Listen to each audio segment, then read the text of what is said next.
చిన్న వాక్యాన్ని చదువుకుందాం. పరిశుద్ధ ఆత్మ కనిపెట్టి కూడికలో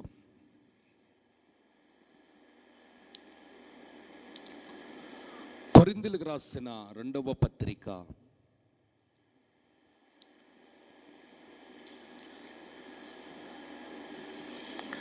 1వ అధ్యాయము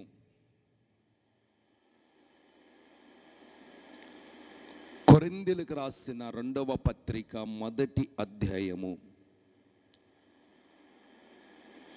21వ వచనము 22వ వచనము మనం ధ్యానం చేసుకుందాం. మీతో కూడా క్రీస్తు యందు నిలిచి ఉండునట్లుగా మమ్మల్ని స్థిరపరిచి అభిషేకించిన వాడు దేవుడే.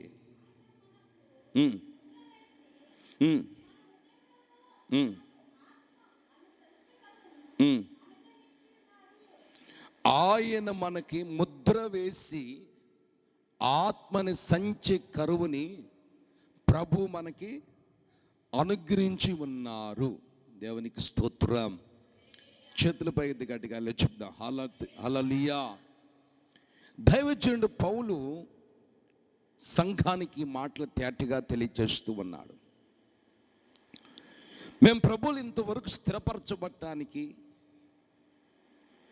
ప్రభు ద్వారా ఇంతగా మేము కార్యాలు అనుభవించుటకు, దేవుని రాజ్యానికి పరుగులెత్తుటకు, మా ముందున్నటువంటి పరుగును ముందుకు కొనసాగించుకున్నట్టుకు దేవుడు మమ్మలను అభిషేకించి ఉన్నారని ఇక్కడ దైవజనుడు పౌలు చెప్తూ ఉన్నాడండి.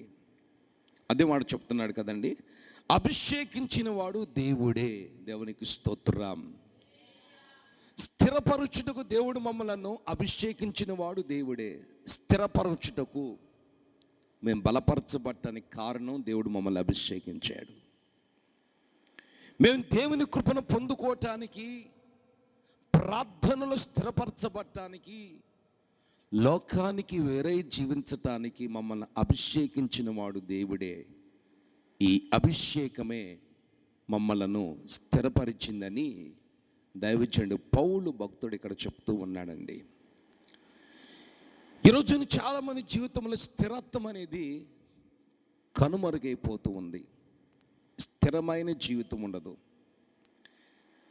స్థిరత్వమునకు ప్రతికూలముగా ఏమండి, స్థిరత్వము లేకుండా కొంతమంది జీవితాలు నిలకలేని జీవితాలుగా మార్చబడుతూ ఉంటాయి. ప్రార్థనలో నిలకడం ఉండదు, పరిశుద్ధతలో నిలకడం ఉండదు, దేవుని కృపలో నిలకడం ఉండదు, తీర్మానం చేసే విషయంలో నిలకడలేని స్థితి, కప్పవలే గంతులు వేసే స్థితి కొంతమంది జీవితాల్లో మనం చూస్తూ ఉంటామండి. ఈ నిలకడలేని జీవితం ఏ వ్యక్తి జీవితంలో అయితే ఉంటుందో, ఈ స్థిరత్వం లేని జీవితం ఏ వ్యక్తి అయితే ఈ జీవితంలో ఉంటుందో, ఈ చంచలమైన స్వభావం ఏ వ్యక్తి జీవితంలో అయితే ఉంటుందో, ఆ వ్యక్తి దేనికి అర్హుడు కాదు. మరి ప్రాముఖ్యముగా దేవుని రాజ్యానికి అర్హుడు కాదు, దేవుని కృపకు అర్హుడు కాదు, పరిశుద్ధతకి అర్హుడు కాదు, దేవుని కార్యాలకు అర్హుడు కాదండి. అందుకని ఇక్కడ దైవజనుడు పౌలు చెప్తున్నాడు, దేవుడు మమ్మల్ని స్థిరపరచుటకు దేవుడు మమ్మల్ని అభిషేకించి ఉన్నారు అని చెప్తూ ఉన్నాడండి. దేవునికి స్తోత్రం. వాస్తవంగా నీకు స్థిరమైన మనస్సు, ప్రార్థనలో స్థిరమని కావాలి, లేదా ఆత్మీయతలో స్థిరత్వం నీకు కావాలి. పవిత్రతలో 4 రోజులు పవిత్రంగా ఉండి 5వ రోజున మనం అపవిత్రులుగా మార్చబడుతూ ఉండకూడదు. పరిశుద్ధతలో 10 రోజులు పరిశుద్ధంగా ఉండి 16 రోజులు అపవిత్రమైన స్థితిలోకి మనం వెళ్ళిపోకూడదు. అలాంటి స్థితి మనకి ఎందుకు సంభవిస్తుంది? అలాంటి పరిస్థితి ఎందుకు సంభవిస్తుందంటే, ఇక్కడ దైవజనుడు పౌలు చెప్తున్నాడు, దేవుడు మమ్మల్ని అభిషేకించారు కాబట్టి మేము స్థిరపరచబడ్డాం ప్రభువులో. దేవునికి స్తోత్రం. చేతులపై గడిగలు చెప్దాం. హల్లెలూయా, దేవునికి స్తోత్రం. మరి ఈ రాత్రి ప్రభు సన్నిధిలో నువ్వు అభిషేకించబడ్డావా? ఇంకా నువ్వు అభిషేకించబడకుండా ఏమండి నీ హృదయం ఖాళీగా ఉంచుకున్నావా? ఏదో బ్రతకటానికి ఆహారము, కట్టుకోవటానికి మంచి వస్త్రాలు, ఉండటానికి ఒక మంచి నివాసం అని ఈ మూడింటితోనే మన జీవితాలను సర్దిపుచ్చుకొని, ఏమండి ఈ మూడింటితోనే మన జీవితాల్ని అక్కడికక్కడ అణిచివేసుకొని, ఈ మూడు ఉంటే చాలే అన్నట్లుగా మన భక్తి జీవితాన్ని, మన విశ్వాస జీవితాన్ని, మన సేవా జీవితాన్ని నడిపించుకుంటున్నామా? ఒక్కసారి రాత్రి బహుగా నువ్వు ఆలోచన చెయ్యాలి. దేవునికి స్తోత్రం. హల్లెలూయా. దేవుడు మమ్మల్ని అభిషేకించాడని దైవజనుడు పౌలు చెప్తూ ఉన్నాడు. మరి అభిషేకం నువ్వు ఎంతకాలం పొందకుండా ఉంటావు? నువ్వు అభిషేకించబడకుండా ఎంతకాలం నువ్వు జీవిస్తావు? శోధనలు వస్తాయి, శ్రమలు వస్తాయి, చివరికి ప్రాణపాయపు పరిస్థితులు మనల్ని చవిచూచే పరిస్థితులు వెంటాడుతూ ఉంటాయండి. అలాంటప్పుడు నీకు అభిషేకం లేదనుకో, నువ్వేమైపోతావు? నేనేమైపోతాను? అభిషేకించబడకపోతే నువ్వు గుర్తింపులో లేనట్లే. దేవుని లిస్టులో, దేవుని పరిశుద్ధమైన గ్రంథములో నీ పేరు కొట్టివేయబడినట్లే, నీ పేరు మాసిపోయినట్లే. అందుకని యేసుక్రీస్తు ప్రకటన గ్రంథంలో యోహాను ప్రవక్త ద్వారా రాయించారండి, మీరు ఎచ్చగా ఎన్నో చల్లగా ఎన్నో లేక నిలెచ్చని స్థితిలో ఉన్నారు కాబట్టి నేను మీ ముఖం మీద ఉమ్ము వేసేదను అని చెప్తాడు. ప్రకటన గ్రంథంలో మనం చూస్తే ఆ మాటలు మనకు అర్థమవుతాయి. ప్రకటన గ్రంథము వచ్చిన అధ్యాయం ఎంతమ్మా? 3వ అధ్యాయం 16వ చరణాన్ని మనం ధ్యానం చేసుకుందాం. ప్రకటన గ్రంథం 3వ అధ్యాయం 16వ చరణం. నువ్వు వెచ్చగానైనను చల్లగానైనను ఉండక, నువ్వు ఎచ్చని స్థితిలో నువ్వు ఉన్నావు గనుక నా నోటి నుంచి నీ ముఖం మీద నేను ఉమ్ము వేస్తాను అని ఇక్కడ ప్రభువైనటువంటి యేసుక్రీస్తు చెప్తున్నాడండి. నువ్వు అటు వెచ్చగానన్నా లేవు, అటు మన్నించబడిన అనుభవాలే లేవు, ఇటు చల్లారిపోయిన అనుభవాలే లేవు, అటు ఇటుగా ఉన్నాను, అటు ఇటుగా ఉన్నాను. అటు వెచ్చగా లేవు, ఇటు చల్లారిపోయిన స్థితిలన్నా లేవు, నులియచ్చని స్థితిలో ఉన్నావు. నులియచ్చని స్థితిలో నువ్వు భక్తి చేస్తున్నావేమో, నులియచ్చని స్థితిలో నువ్వు ప్రార్థన చేస్తున్నామేమో, నులియచ్చని స్థితిలో నువ్వు విశ్వాసముతో నడిపించబడుతున్నామేమో, నులియచ్చని స్థితిగా నీ జీవితాన్ని కొనసాగించుకుంటున్నామేమో. బహుశా నువ్వు వెచ్చగానైనా లేకుండా అటు చల్లగానే లేకుండా నులియచ్చని స్థితిలో ఉన్నావు కాబట్టి నేను నీ ముఖం మీద ఉమ్మి వేసేదను. దేవునికి స్తోత్రం.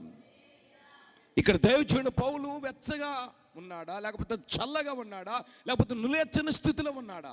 వాస్తవంగా అయితే దైవజనుడు పౌలు భక్తుడి జీవితాన్ని మన చరిత్రలో ఆధారం చేసుకొని వాక్యాన్ని మనం ధ్యానం చేసినప్పుడు ఆయన దేవుని చేత పట్టబడిన రోజు నుంచి, అభిషేకించబడిన రోజు నుంచి ఆయన ఎచ్చగానే ఉన్నాడు కానీ చల్లగా లేడు. ఆమేన్. నులియచ్చని స్థితిలో అసలు లేడు ఆయన. అందుకని ఆయన మొక్క మీద పరిశుద్ధాత్మ దేవుడు ఉమ్మి వేయలేదండి, ద్వేషించలేదు దేవుడు అతన్ని, ఆ భక్తుడిని. ఈ రాత్రి మన దైనందిన జీవితంలో నువ్వు స్థిరపరచబడుటకు నీకు అభిషేకము కావాలి. అందుకంటాడు దేవుడు మమ్మల్ని స్థిరపరచుటకు దేవుడి చేత మేము అభిషేకించబడ్డాము. దేవుడే మమ్మల్ని అభిషేకించాడు. మరి ఈరోజు నువ్వు అభిషేకించబడుతున్నావా? ఇంకా నువ్వు అభిషేకించబడకుండా భక్తి చేస్తున్నావా? నువ్వు అభిషేకించబడకుండా నీ విశ్వాసాన్ని నడిపించుకుంటున్నావా? ఇంకా అభిషేకం లేకుండా కాలక్షేపం చేస్తున్నావా? ఒకసారి మనము పరిశీలన చేసుకుంటే, నువ్వైనా నేనైనా ఈ వాక్యము నీకు నాకు ఏమండి మన స్థితిని తేటగా తెలియజేస్తుంది. దేవునికి స్తోత్రం. తేటగా పరిశుద్ధాత్మ దేవుడు తెలియజేస్తున్నాడు. నిలయచ్చని స్థితిలో ఉన్నావా, లేకపోతే చల్లని స్థితిలో ఉన్నావా, లేకపోతే వెచ్చని స్థితిలో ఉన్నావా? ఒక్కసారి పరిశీలన చేసుకో. చూడండి, కొంతమంది ఒకప్పుడు ఒక విధముగా ప్రభువులు ఉంటారు. మరి కొన్ని దినములు దాటిన తర్వాత, కొన్ని సంవత్సరాలు దాటిన తర్వాత మరలా ప్రభువులు ఒక విధముగా మారిపోతూ ఉంటారు. రంగులు మారినట్లు, వినండి, రంగులు మారినట్లుగా రంగులు మార్చుకుంటూ ఉంటారండి. అయితే నిజంగా అభిషేకం లేకపోబట్టే మన రంగులు మార్చుకోవాల్సిన పరిస్థితులు వస్తుందండి.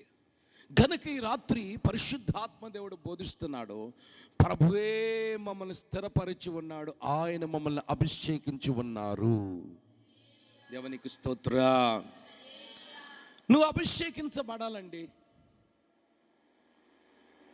నీ డబ్బుని ప్రభు ఆశించడు, నీ చదువుని ప్రభు ఆశించడు. ప్రభు ఆశించేది నీలో నాలో భక్తిని ఆశిస్తాడు. ఏ భక్తి అది? ఒక ఖచ్చితమైన భక్తి, ఒక పరిశుద్ధమైన భక్తి, ఒక పవిత్రమైన భక్తి నీలో పుట్టుకొని రావాలంటే, నీలోనికి రావాలంటే నీకు అభిషేకం పొందినప్పుడే ఒక పరిశుద్ధమైన భక్తి నువ్వు చేయగలుగుతావు. ఆమేన్, హల్లెలూయా. దేవుడు ఒక్కొక్కరిని అభిషేకించినప్పుడు వాళ్ళ రూపము మార్చబడింది, వాళ్ళ హృదయంలో ఉన్నటువంటి ఆలోచనలు మార్చబడి, వాళ్ళ తలంపులను ఆలోచన మార్చబడి, వాళ్ళ పద్ధతులు మార్చబడి, వాళ్ళ క్రమము మార్చబడింది, వాళ్ళ మాట తీరు మార్చబడింది, వాళ్ళ వేషం మార్చబడింది, వాళ్ళ ప్రవర్తన మార్చబడింది. దేవుడు అభిషేకించిన తర్వాత, దేవుడు అభిషేకించబడక మునుపు వాళ్ళ ప్రవర్తన లోకానుసారంగా ఉంది, వాళ్ళ మాట తీరులు లోకానుసారంగా ఉన్నాయి, వాళ్ళ యొక్క ఆలోచనలు సాతానుసారంగా ఉన్నాయి, వాళ్ళ యొక్క నిర్ణయాలు అపవాది క్రియల నిర్ణయాలుగా నిర్ణయించబడ్డ ఉన్నాయండి.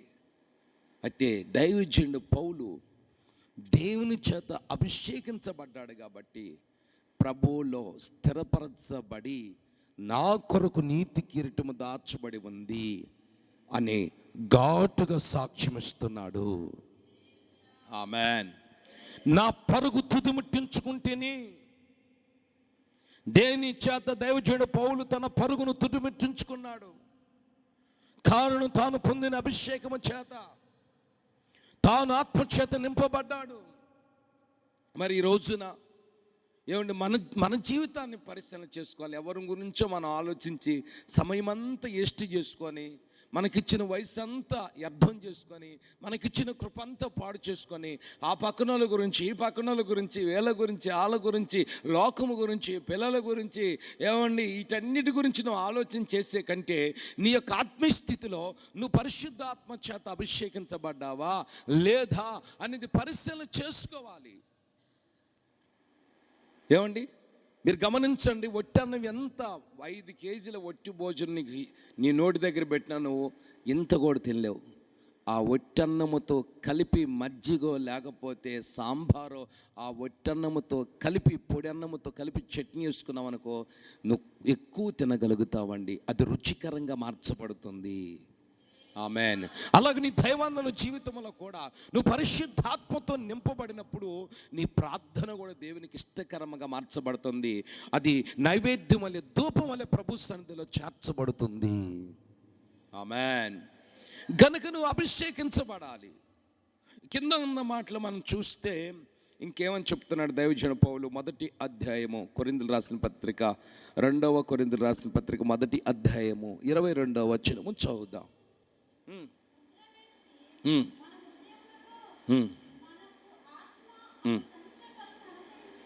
ఆమేన్. దేవుడు మనకు ముద్ర వేసి ఉన్నాడు. ఎక్కడ ముద్ర వేసి ఉన్నాడు? మన హృదయములో. ఆమేన్. చెల్చప గట్టిగా చెప్పండి. దేవుడు మన హృదయములో ఒక ముద్ర వేసి ఉన్నాడు. వినాలి, దేవుడు మన హృదయములో ఒక ముద్ర వేసి ఉన్నాడు. ముద్ర అంటే గుర్తుకు సాదృశ్యము. ఆమేన్. ఇప్పుడు మన ఫైల్ మీద కలెక్టర్ ముద్ర వేసాడనుకో, మన ఫైల్ మీద కలెక్టర్ ముద్ర వేయగానే ఆ ఫైల్కి విలువ వస్తుంది. గమనించండి, మైక్ పర్మిషన్ తీసుకున్నాం మనం. ఆ మైక్ పర్మిషన్కి ముద్రగన ఏమండి వేయలేదనక పోలీసు అధికారి అక్కడ ఉన్నటువంటి ఆ పేపర్ కానీ రాసినటువంటి ఆ యొక్క పదాలకు కానీ ఎవరైనా కానీ అర్థం లేని పరిస్థితి అయిపోద్ది. ఎప్పుడైతే మనం రాసుకున్న అర్జీకి ముద్ర వేసి సంతకం పెడతాడో ఆ యొక్క సంతకము, ఆ ముద్రకి ఆ పర్మిషన్ విలువ దాని ద్వారా మనకు తెలుస్తుంది. దేవునికి స్తోత్రం. నీ హృదయములో దేవుడు ముద్ర వేసి ఉన్నాడు. ఏ ముద్ర వేసి ఉన్నాడు? ఆత్మను సంచి కరువని ముద్ర వేసి ఉన్నాడు. ఆమేన్. ఆత్మని సంచి కరువని ముద్రను ప్రభు వేసి ఉన్నాడు. నీ హృదయములో పరిశుద్ధాత్మని ముద్ర వేయబడాలి. నీ హృదయములో ముద్ర వేయబడాలి. నీ మనస్సులో ముద్ర వేయబడాలి. పరిశుద్ధాత్మని ముద్ర నీ మీద ముద్రించబడాలి. ఎప్పుడు ఆ ముద్ర నీ మీద ముద్రించబడుతుంది? ఆ ముద్ర ఎప్పుడు వేస్తాడు దేవుడు?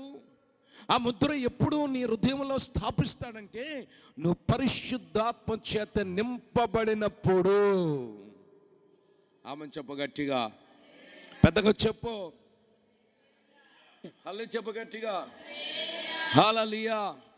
నువ్వు పరిశుద్ధాత్మ చేత నింపబడినప్పుడే నీ హృదయంలో ముద్ర వేయబడుతుంది. నీకు పరిశుద్ధాత్మ లేకపోతే నీకు దర్శనం ఎలా వస్తుందండి? పరిశుద్ధాత్మ లేకపోతే నీకు కళ ఎలా వస్తుందండి? పరిశుద్ధాత్మ లేకపోతే భవిష్యత్తు కాలం గురించి నీకు ముందు ఏం తెలుస్తుందండి? పరిశుద్ధాత్మ లేకపోతే నువ్వు ఏ స్థితిలో ఉన్నావు నీకేం తెలుస్తుందండి? పరిశుద్ధాత్మ లేకపోతే నీ కళ్ళు ఎలా వెలిగించబడతాయండి? పరిశుద్ధాత్మ పొందితే కళ్ళు వెలిగించబడతాయి. పరిశుద్ధాత్మ లేకపోతే మనం గుడ్డివారమే కదా. పరిశుద్ధాత్మ లేకపోతే మన ఆత్మీయ స్థితిలో కుంటివారమే కదా. పరిశుద్ధాత్మ లేకపోతే మనం ఎంతవరకు భక్తి చేస్తామండి? మన శక్తి, మన బలము, మన యొక్క ఆలోచనలు ఎంతవరకు ఉపయోగపడతాయండి? చెప్పండి. మన శక్తి, మన బలము, మన హోదా, మన గొప్పతనం ఎంతవరకు మనకు ఉపయోగపడుతుంది? అది నిల్లైపోద్ది. అయితే నీకు పరిశుద్ధాత్మ చేతను నింపబడినప్పుడే నీ హృదయములో ఆత్మ అనే ముద్రను ప్రభు నీలో వేస్తాడు. ఆ ముద్రని సంచకరవని ముద్ర ప్రభు నీకు అనుగ్రహించి ఉన్నాడు. ఆమేన్. ఒక్క మాట చెప్తాను నేను మీకు. పరిశుద్ధాత్మని ముద్ర చేత ముద్రించబడినటువంటి దైవజనుడు పౌలును మనం జ్ఞాపకం చేసుకుందాం. ఆయన హృదయంలో పరిశుద్ధాత్మని ముద్ర చేత ముద్రించబడి ఉన్నాడు. ఆత్మను సంచి కరువని ముద్ర ప్రభు వేసి ఉన్నాడు. ఆయన మీద ముద్ర వేసి ఉన్నాడు. ఇతడు పరిశుద్ధాత్మను పొంది ఉన్నాడు. ఈమె పరిశుద్ధాత్మను పొంది ఉంది. ఈమె భాషల వరం పొంది ఉంది. ఈయన భాషల వరంతో నింపబడ్డాడు. ఇతడు పరిశుద్ధాత్మను పొంది ఉన్నాడని దేవుడు దైవజనుడు పౌలు హృదయంలో ముద్ర వేసి ఉన్నాడు. ఆమేన్. ముద్ర వేసి ఉన్నాడు అభిషేకించబడిన వ్యక్తి. నేను ఒక గుర్తింపు ఉండాలని మనం భక్తి చేస్తున్నామంటే అర్థం చేసుకోండి. ఒక గుర్తింపుతో కూడిన ముద్ర ప్రభు వేశాడు. చలి కాసుకోవటానికి వెళ్ళాడు. ఎక్కడ? అపోస్తలుల కార్యములు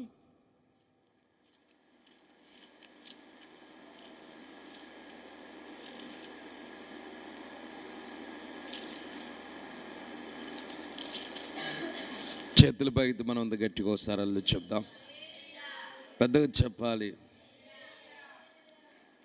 26వ అధ్యాయము 26 కాదు సార్ 28వ అధ్యాయము దీపము చూడండి. 28వ అధ్యాయం మొదటి వచ్చింది చదవండి మీరు.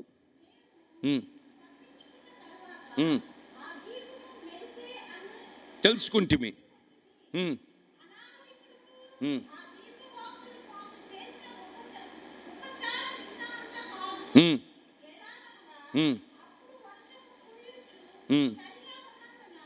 అప్పుడు వర్షము కురుచు చలిగా ఉన్నందున.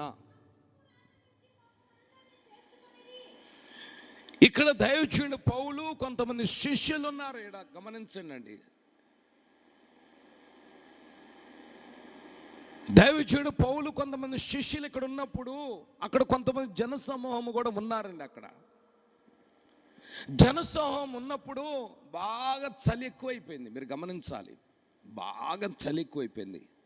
ఎంత చలి అంటే అంత చలి. మంచుగడ్డల కరిగి మీద పడే చలి. ఆ చలిని ఎవరు ఆపలేరు, ఆ చలిని ఎవరు తట్టుకోలేరు. అంత చలి, మంచు చలి. ఆ చలి, ఆ మంచు భయంకరంగా ఉంద గనుక చలి ఉన్నందున వారు రాజబెట్టిన అక్కడ కొన్ని పుల్లలు ఉంటే ఆ పుల్లలకి నిప్పంటించారు. దేవునికి స్తోత్రం చెప్పు, గట్టిగా పెద్దగా చెప్పు, హల్లెలూయా. అక్కడ అగ్గిని స్టార్ట్ చేశారు. అంటే అగ్గిపెట్టె తీసుకొని నిప్పు రాజు పెట్టినట్లుగా బైబిల్ ఉంది. మంట వేశారని అర్థం. దేవునికి స్తోత్రం, పెద్దగా చెప్తాం, హల్లెలూయా. మంట వేశారు, ఆ పుల్లలకు మంట పెట్టారు.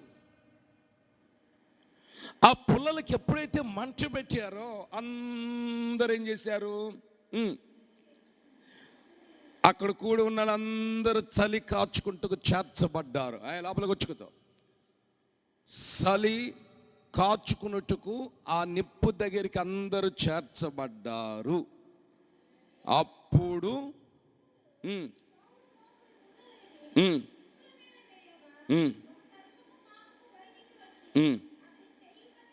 ఆమేన్, దేవునికి స్తోత్రం.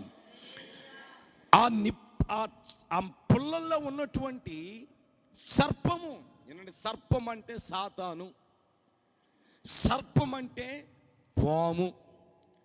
సర్పము మహాకుయుక్తిగా ఉంటుంది, సాతాను మహాకుయుక్తిపరుడు.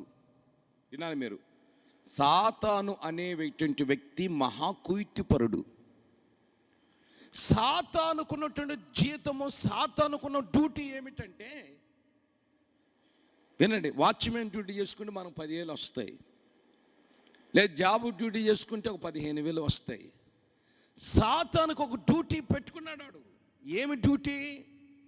దేవుని బిడ్డలను టార్గెట్ చేస్తూ ఎక్కడ సమయము దొరికిద్దా, ఎక్కడ అవకాశము దొరికిద్దా, ఎక్కడ చోటు ఉంటుందా అక్కడికి వెళ్ళి అక్కడ సాతాను ప్రవేశించి వాళ్ళ ఆత్మీయస్థితిని దెబ్బతీటుకు అపవాది క్రియ చేస్తూ ఉంటాడు. గమనించండి, అపవాది ఏం చేస్తాడు? క్రియ చేస్తూ ఉంటాడు. ఇక్కడ కూడా మనం గమనిస్తే చలి మంట కాసుకుంటూ పుల్లలు వేస్తున్నప్పుడు ఆ మోపిడి పుల్లలో సర్పము దాగి ఉంది. ఆమేన్. మీరు గమనించండి, పుల్లల్లో సర్పము దాగి ఉందండి, గొంతులుగా దాగి ఉంది. అది గమనించండి, పుల్లల్లో, మోపిడి పుల్లలో సర్పము దాగి ఉంది. ఆ పుల్లలో సర్పం వాస్తవం కనిపిస్తుంది, గుంటలో కనిపించదు, గడ్డిలో కనిపించదు సర్పం. ఏనండి, పాము పుల్లల్లో సింపుల్ కనిపిస్తుంది, ఎందుకంటే పుల్లలు ఒకటి కాబట్టి గ్యాప్ ఉంటుంది కాబట్టి ఆ పుల్లలో సాతాను సర్పము కనిపిస్తుంది.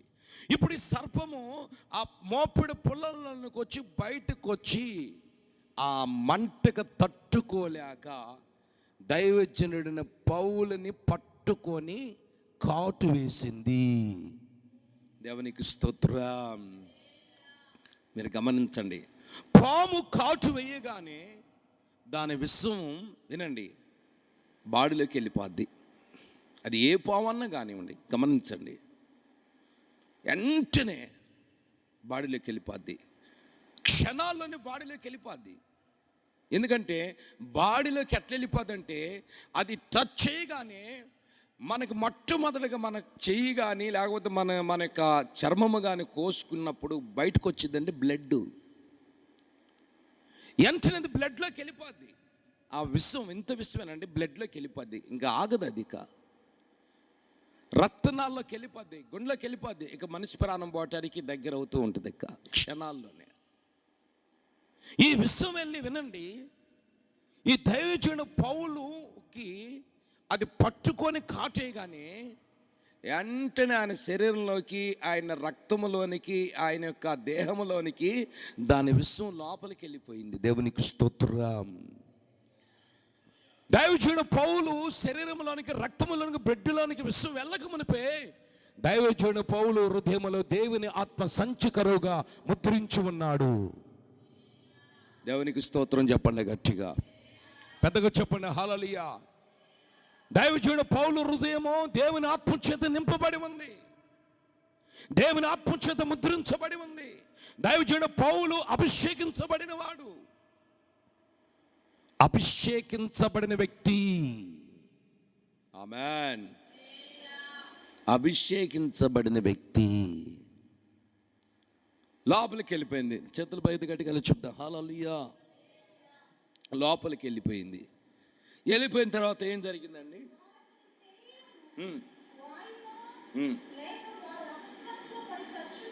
మీరు చూశారండి, శరీరం ఆద్యనేమో అనుకుంటున్నారు, అకస్మాత్తుగా పడి చేస్తాడేమో అనుకుంటున్నారు.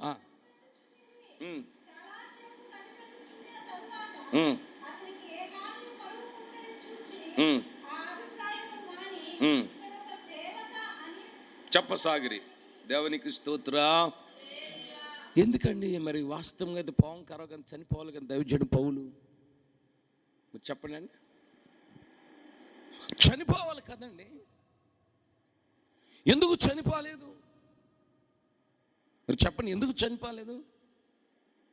చనిపోకుండా ఎందుకున్నాడు? ఇంకా దైవజనుడు పౌలు ఎందుకు చనిపోలేదంటే, దైవజనుడు పౌలులో పరిశుద్ధాత్మనే అభిషేకము పొందిన వ్యక్తి.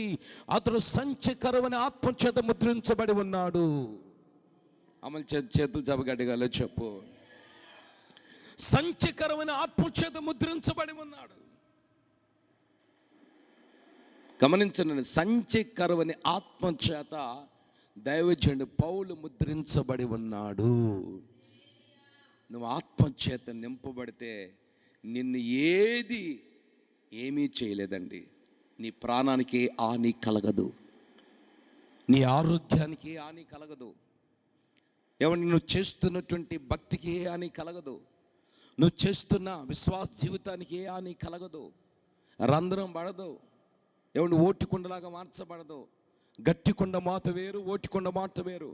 గట్టికొండ మాట కనకన మోగిద్ది, ఓటికొండ మాట డగా డగా మోగిద్ది. రాత్రి నువ్వు పరిశుద్ధాత్మను పొందితే, దేవుని ఆత్మచేత నువ్వు అభిషేకించబడితే నువ్వు కన మోగుతావు, గట్టి కొండలాగా మోగుతావు. దేవునికి స్తోత్రం, హల్లెలూయా. పరిశుద్ధాత్మ పొందకుండా ఉంటే, ఆత్మచేత నింపబడకుండా ఉంటే ఓటికొండలాగా అయిపోతావు. ఓటికొండ ఎక్కడ పగిలితే కూడా తెలియదు. ఎన్ని నీళ్ళు పోసినా కానీ ఓటికొండ నీళ్ళు నిలబడవు. నువ్వు ఎంత సంపాదించినా కానీ ఒక పక్కన సిల్లయి నీళ్ళన్నీ పోయినట్లుగా నీ కష్టార్జితం అంతా ఈ రూపంలో వెళ్ళిపోతూ ఉంటుంది. నీ ప్రార్థన అంతా ఈ రూపంలో నీకు తెలియకుండా కిందకి వెళ్ళిపోతూ ఉంటుంది. నీకు రావాల్సిన దేవుని కాపుదల కూడా నీకు తెలియకుండా నేను విడిచిపెట్టి వెళ్ళిపోతూ ఉంటుంది. నీకు తెలియకుండా నేను విడిచిపెట్టి వెళ్ళిపోతూ ఉంటుంది. కనుక నువ్వు అభిషేకముతో నింపబడాలండి. అది పొందుకోవాలి, అది నీకు కావాలి. నీకు డబ్బు ఎంత అవసరమో, బతుకు తెరువుకి నివసించుటకు గృహం ఎంత అవసరమో, కట్టుకుంటకు ఏమండి వస్త్రాలు ఎంత అవసరమో, నీ ఆత్మీయ స్థితికి, నీ హృదయానికి పరిశుద్ధాత్మ అంత అవసరమై ఉంది. ఆమేన్. అది పరిశుద్ధాత్మను పొందుకోవాలి. అది పరిశుద్ధాత్మ పొందుకోకుండా మన భక్తి చేసినా కానీ ఆ భక్తి వలన నువ్వు నేను పరలోక రాజ్యం వెళ్ళాం. ఈ లోకంలో ఏదో బతుకు తెరువు కొరకు బ్రతుకుతాం. ఈ లోకంలో ఏదో సమాజంలో అందరూ బతుకుతున్నారు, మనం బతుకుతున్నాం. ఈ లోకంలో సమాజంలో అందరికి ఎండలు వస్తున్నాయి, మనకి ఎండలు వస్తున్నాయి. ఈ లోకంలో సమాజంలో అందరికి వర్షాలు వస్తున్నాయి, మనకు వర్షాలు వస్తున్నాయి. ఈ లోకంలో సమాజంలో అందరూ జీవిస్తున్నారు, మనం జీవిస్తున్నాం. తేడా లేదు, ప్రత్యేకత అనేది కనపడదు మన యొక్క ఆత్మీయ స్థితిలో. గనుక నువ్వు పరిశుద్ధాత్మ చేత అభిషేకించబడాలి. దేవుడి సేవకులు ఒక్కొక్కరిని అభిషేకించారు. మరి ఈ రాత్రి నువ్వు అభిషేకించబడ్డావా? సంసోను దేవుడు అభిషేకించాడు. సంసోను దేవుడు అభిషేకించబడినప్పుడు సంసోను మీదకి దేవుని ఆత్మ ఎప్పుడైతే దిగి వచ్చిందో బలమైన కార్యాలు ప్రభు చేసుకుంటూ వచ్చాడు. ఆమేన్, హల్లెలూయా. గిద్యోను దేవుని ఆత్మ చేత అభిషేకించబడ్డాడు. పిరికి పందని గిద్యోను దేవుని కార్యాల కొరకు నిలబడగలిగాడు. దేవునికి స్తోత్రం. అపోస్తలులు పిరికి పందలు అయితే దేవుని ఆత్మ పొందిన తర్వాత వాళ్ళు గొప్ప గొప్ప కార్యాలు చేశారు. దేవుని కంటే ఇంకా బలమైన కార్యాలు చేయగలిగారు. మరి ఈ రాత్రి నువ్వు ఆత్మను పొందావా? ప్రభు సన్నిధిలో అడగాలి. మారు మనసు పొందానయ్యా. మారు మనసు పొందటం దేవుడిచ్చిన వరం ఒకటి. బాప్తిసం తీసుకోవడం కూడా దేవుడిచ్చిన వరం. అది అయితే పరిశుద్ధాత్మను పొందావా? పరిశుద్ధాత్మ చేత నువ్వు అభిషేకించబడ్డావా? పరిశుద్ధాత్మ పొందకపోతే నీ జీవితము ఎడారిగానే ఉంటుంది, ఆగిపోయిన కృష్ణా నదిలాగా ఉంటుంది. ఆమేన్. ఆగిపోయిన పెన్నా నదిలాగా ఉంటుంది. మొన్న నేను నెల్లూరు వెళ్ళాను పోయిన సోమవారం. ఆ పెన్నా నది నీళ్ళన్నీ కూడా పైన ఆగిపోయినాయని కిందకు రావట్లేదండి. ఆ పెన్నా నదిలో ఏమి ఇసుకలో కొంతమంది ఇసుక దోలకి వెళ్తున్నారు, కొంతమంది బట్టలు ఆరేసుకుంటున్నారు, కొంతమంది వాలీబాల్ ఆడుకుంటున్నారు, కొంతమంది క్రికెట్ ఆడుకుంటున్నారు. ఎండిపోయింది. ఒకప్పుడు అదే నది మీద వర్షాకాలం ప్రయాణం చేసేటప్పుడు నీళ్లు చేత నదంతా నింపబడి ట్రాక్ మీద కూడా నీళ్ళు వచ్చేసినాయి, చిమ్మేసినాయి. ఇలాగా పరిశుద్ధాత్మ పొందితే ఆగిపోయిన నదిగా ఉండవు, నువ్వు ప్రవహించే నదిగా నీ జీవితం మార్చబడుతుంది. ఆమేన్, హల్లెలూయా. పరిశుద్ధాత్మ లేకపోతే ఎండిపోయిన నదిగా ఉంటాం. నదే పేరుకు నదే, అయితే నదిలో నీళ్లు ఉండవు. ఆ నదిలో వాక్యం ఉండదు, ఆ నదిలో స్తుతి ఉండదు, ఆ నదిలో దేవుని మహిమ ఉండదు, ఆ నదిలో గొప్ప కార్యాలు ఉండవు. ఎండిపోయిన బావులు వేరు, ఏమండి, నీళ్లు ఉండే బావులు వేరు. దేవునికి స్తోత్రం. ఎండిపోయిన బావులు ఉపయోగం ఏముండదండి. నీళ్ళు ఉన్న బావుల్లో నీళ్లు తోడుకొని వెళ్తాం. కనుక పరిశుద్ధాత్మనే అభిషేకము చేత ఈ రాత్రి నింపబడాలి. అది లేకపోతే పశ్చాత్తాపడు. అది లేకపోతే ఉపవాసం ఉండి ప్రార్థన చేయి, కన్నీళ్ళు విడిచి ప్రార్థన చేయి. దేవుని సన్నిధిలో కూర్చొని, యేసయ్యా నన్ను అభిషేకించయ్యా, నా హృదయంలో ఏదైనా దోషము కానీ, కోపము కానీ, అసూయ కానీ, పాపము కానీ, శాపము కానీ ఉంటే దాన్ని తొలగించయ్యా, నన్ను అభిషేకించయ్యా, ఆత్మనివయ్యా, ఆత్మనివయ్యా, ఆత్మనివయ్యా. ఆత్మ కావాలయ్యా. ఆత్మ లేకపోతే నేను భూమి మీద బ్రతకలేను నా తండ్రి. ఆత్మ లేకపోతే నేను జీవించలేనయ్యా. నీ ఆత్మ నాకు దయచేయమని ప్రభు సన్నిధిలో దేవుని పాదాలు పట్టుకొని పశ్చాత్తాపడి, నీ బిడ్డకు ఒక చిన్న జాబు లేకపోతే ఎంత ఏడుస్తావో, నీకు ఆహారం దొరకకపోతే ఎంత ఏడుస్తావో, నీకు చేతి పని లేకపోతే ఎంత ఏడుస్తావో, ఏమండి నీకు పిల్లలు పట్టకపోతే ఎంత ఏడుస్తావో, నీకు అన్నీ ఉండి కూడా సమాధానం లేకపోతే ఎంత ఏడుస్తావో, వాటి కంటే కూడా ఆత్మ లేని విషయమై దేవుని పాదాల దగ్గర పశ్చాత్తాపడి ఏడ్చి ఆత్మను పొందుకోవాలి. ఆమేన్. దేవునికి స్తోత్రం. చేతుల బయటికి అడగాలి. చెప్పు. ఒక ఆమె అమెరికాలో ఒక తల్లి ఉందండి. ఆమె బాగా యవనస్తురాలు, మంచి యవనస్తురాలు. అయితే ఆ తల్లి చాలా చక్కగా ఉంటుంది. ఆమె ఆ యవనస్తురాలు, ఆ స్త్రీ. అయితే ఆమెకి 2 కళ్ళు లేవు. ఏనండి, మీరు బాగా గమనించండి, 2 కళ్ళు లేవు. రోడ్డు మీద చూసిన వాళ్ళందరూ గుడ్డిది అంటున్నారు. ఆ గుడ్డిది, గుడ్డిదిరా, కళ్ళు కనపడవరా అని రోడ్డు మీద చూసిన వాళ్ళందరూ ఆమెను హేళన చేస్తున్నారు. గమనించండి, మీరు బాగా హేళన చేస్తున్నారు. ఎంత హేళన చేస్తున్నారంటే చివరికి ఆమెకి జన్మనిచ్చిన తల్లిదండ్రులు కూడా ఓ గుడ్డిదానని పేరు పెట్టి పిలుస్తున్నారు. తండ్రి జన్మనిచ్చాడు, తల్లి జన్మనిచ్చారు, వీళ్ళన్న కొంచెం విలువచ్చు కదండి. గుడ్డిదానా అని పిలుస్తున్నారు. అయితే ఆ తల్లి వినండి, ఆ యవనస్తురాలు నా ప్రభునిటువంటి యేసుక్రీస్తు నమ్ముకుంది. దేవునికి స్తోత్రం. చేతుల బయటికి అడగాలి, చెప్పాలి హల్లెలూయా. యేసుక్రీస్తు నమ్ముకుంది, మారు మనసు పొందింది. వినండి, బాప్తిసం తీసుకుంది. గుడ్డి ఆమె కూడా బాప్తిసం తీసుకుంది. ఎందుకంటే కళ్ళు గుడ్డివే కానీ దేవుడు చెప్పే మాటలు చెవులు వినబడతాయి. ఆమె చెప్పు గట్టిగా.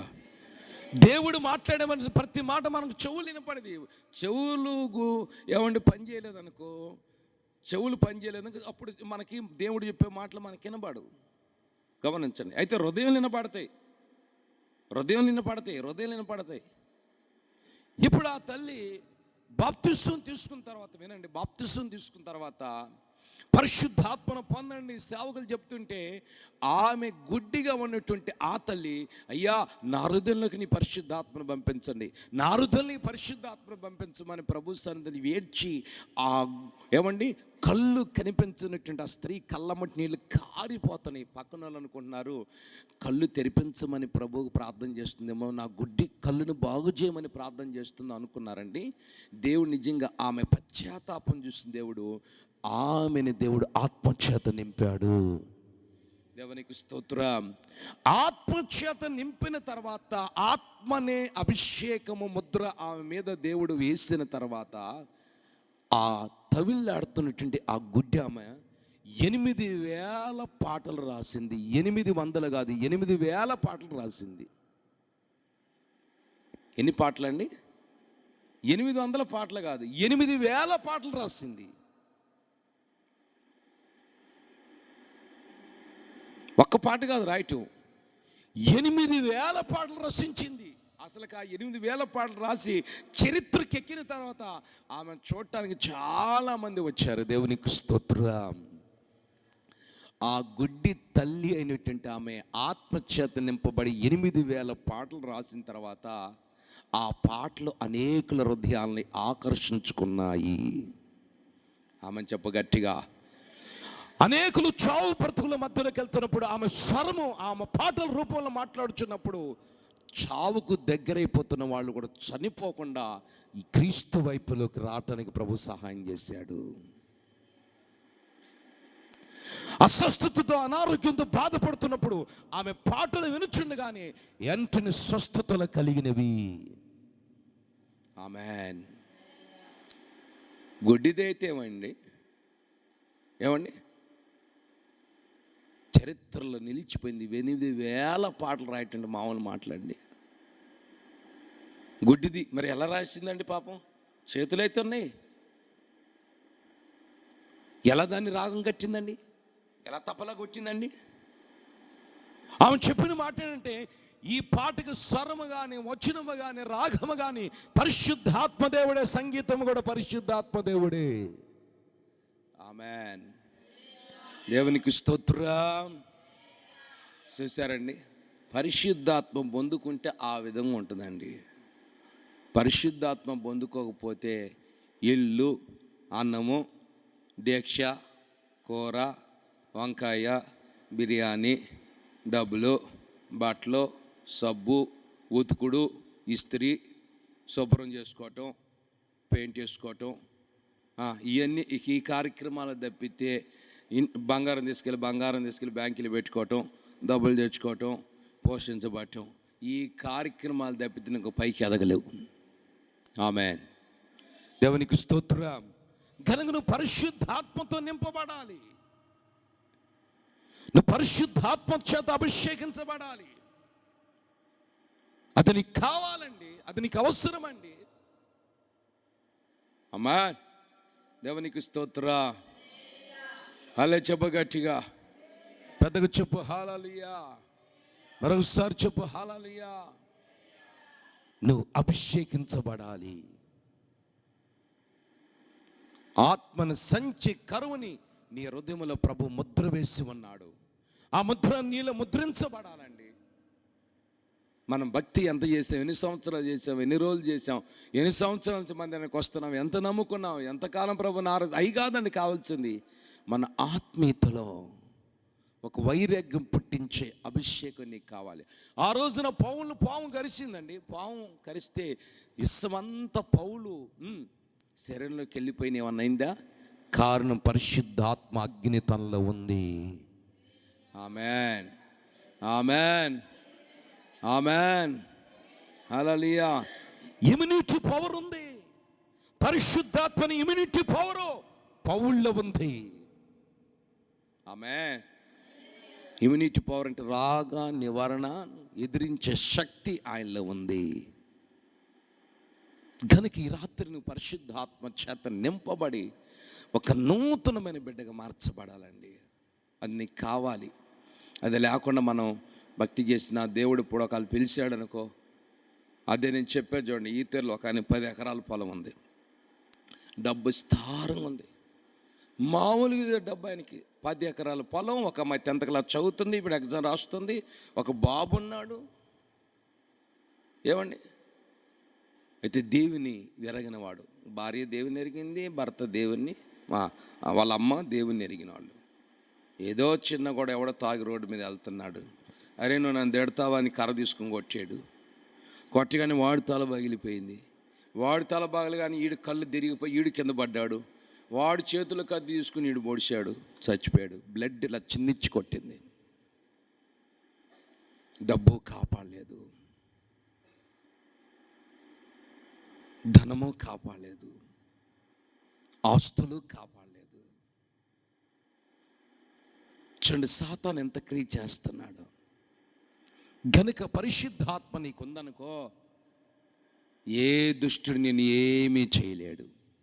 ఆమేన్ చెప్ప గట్టిగా, పెద్దగా చెప్పు హల్లెలూయా. సాతాను నిన్ను ఏమీ చేయలేడు. అర్థమవుతుందండి? సాతాను నిన్ను ఏమీ చేయలేడు. ఎంత కూడా నిన్ను కదిలించలేడు, ఎంత కూడా కదిలించలేడు. అదే పరిశుద్ధాత్మ లేదనుకో, సాతాను నిన్ను ఆట ఆడుకుంటాడు. దొరక్క ఏమండి, ఎలాగ దొరికింది అనుకో మనకి, దాన్ని బోన్లు పెట్టి మనం ఆడుకున్నట్లుగా సాతాను మనల్ని ఆట ఆడుకుంటాడు. కనుక నువ్వు పరిశుద్ధాత్మ చేత నింపబడాలి. అది నువ్వు పొందుకోవాలండి, దాని చేత నింపబడాలి. అది నీకు కావాలి. మంచి వయస్సులో ఉన్న, యవ్వన వయస్సులో ఉన్నారు మీరు, ఆడవాళ్ళైనా మగవాళ్ళైనా. అయ్యా నాకు ఆత్మనివని ప్రభు సన్నిధిలో ప్రార్థన చేసుకోవాలి. ఎందుకంటే పరిశుద్ధాత్మను పొందుకోకపోతే వాక్యము కూడా నీకు అర్థము కాదు. ఆమేన్, హల్లెలూయా. ఎందుకంటే కృపాసహితమైన దేవుని వాక్యం మీ హృదయంలో నివసించినట్లుగా, కృప ద్వారా దేవుని ఆత్మచేత ఈ వాక్యము నీలో నివసించాలంటే నువ్వు పరిశుద్ధాత్మను పొందుకోవాలి. ఆమేన్, హల్లెలూయా. గనుక నువ్వు దాని చేత నింపబడాలండి, దాని చేత నువ్వు అభిషేకించబడాలి. అది నీకు అవసరమై ఉంది. నీకు ఏది పనివాడికి పార ఎంత అవసరమో, ఏనండి ఏమండి, త్రాగుబోతుకు మంది ఎంత అవసరమో, ఏమండి, అలాగనే దేవుని సన్నిధిలో ఆత్మ సంబంధముగా మనం గమనిస్తే విశ్వాసికైన సేవకుడికైన పరిశుద్ధాత్మ అంత అవసరమై ఉంది. ఆమేన్. దాని చేత నింపబడాలి, దాని చేతను అభిషేకించబడాలి, దాని చేతను దేవుని సన్నిధిలో భక్తి చేయాలి. ఏదో నామకార్థ భక్తి, ఏదో కాలానికి భక్తి, పరలోక రాజ్యం వెళ్ళని భక్తి ఎందుకండి? ఏమండి, ఆ భక్తి చేసేముంది, ఉపయోగం ఉంది, దానివల్ల ప్రయోజనం ఏమీ లేదు. దేవుని రాజ్యానికి వెళ్ళే భక్తి మనం చేయాలి. ఆ భక్తి చేయాలంటే నువ్వు పరిశుద్ధాత్మతో నింపబడాలి. అది నీకు అవసరమై ఉంది. దాని చేతను అభిషేకించబడాలి. అదేమి లేకుండా ఒట్టిగా, మనం చెప్పాను కదా, కూర అన్నం లేకుండా మామూలు అన్నం ఎంత తిన్నా కానీ తినగలుగుతావా? కొంచెమే తినగా. మామూలు అన్నానికి కూర అన్నం జాయిన్ చేసామనుకో ఎంతైనా తినగలుగుతాం. ఆమేన్. గొంతు పట్టుకుంటుంది పొడి అన్నం తింటే, ఒట్టి అన్నం తింటే. దాంతో సాంబారు కలుపుకున్నామనుకో అది ఎంతైనా తినగలుగుతాం. అలాగనే పరిశుద్ధాత్మ నీకు కావాలి, అది నీ హృదయంలో స్థాపించబడాలి. ఆమేన్. ప్రభు మనందరితో మాట్లాడిన దేవుని 2 చేతుల చాప గట్టిగా స్తోత్రం ఎంచుదాం.